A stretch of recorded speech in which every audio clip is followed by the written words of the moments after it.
প্রতি বছর আমরা শান্তি চাই, কিন্তু বছরের শুরুটাই করি অশান্তি দিয়ে। অসুস্থ অনেকের বুক কাঁপিয়ে, নিরীহ প্রাণীদের মৃত্যুর কারণ হয়ে।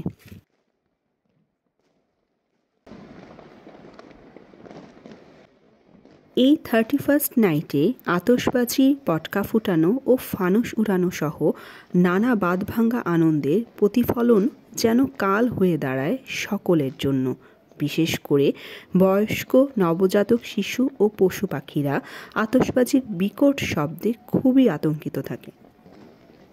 অথচ এই কার্যক্রম থেকে বিরত থাকার জন্য ঢাকা মেট্রোপলিটন পুলিশ একটি বিশেষ নির্দেশনা পত্র দিয়েছেন, যেখানে এগুলো কাজকর্ম একদম নিষিদ্ধ ছিল। আসলে যুগ আধুনিক হয়, সোশ্যাল মিডিয়ার আগে থেকে সতর্কবাণী লেখালেখি হয়, আইন হয়, তবে কাজের কাজ কিছুই হয় না। আমরা মানসিক শান্তি চাই, অথচ বছরের শুরুতেই অনেকেই এই কাজ করে বসি, যেটা কিনা উন্মাদের মতো।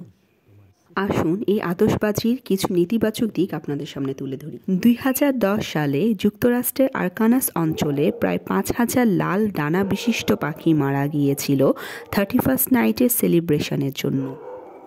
এ বিষয়ে বিস্তারিত আলোচনা করা হয় জাহাঙ্গীরনগর ইউনিভার্সিটির হেলথ অ্যান্ড ইনফরমেটিক্স ডিপার্টমেন্টের টিচাররা, যেখানে তারা বলেন যে 31st নাইটে যে আতশবাজি ব্যবহৃত হয় তাতে প্রচুর পরিমাণে সালফার, পটাশিয়াম নাইট্রেট, লেড ও ক্যাডমিয়ামের মতো ভারী ধাতু থাকে, যা ফুসফুসের জন্য ক্ষতিকর, এমনকি ক্যান্সার হবার সম্ভাবনা পর্যন্ত থাকে।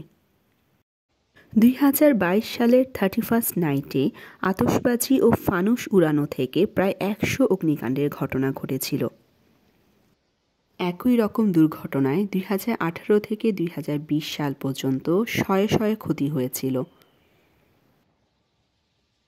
তাই একজন সচেতন নাগরিক হিসাবে আমাদের সকলের উচিত অন্যের জানমালের কথা মাথায় রাখা এবং এটা বোঝা যে যেসব দেশে আতশবাজি বা ফানুস উড়ানোর প্রচলন আছে সেসব দেশ আমাদের দেশের মতো বৈদ্যুতিক তারের উন্মুক্ত জঙ্গল নয়। তাই আসুন আমরা সকলে সচেতন হই এবং অন্যের জানমালের নিরাপত্তা করি। আমাদের ভবিষ্যৎ প্রজন্মের জন্য একটি সুখী সমৃদ্ধ বাংলাদেশ গড়ে তুলি, যেখানে কোনো আতঙ্ক থাকবে না কোনো সংশয়।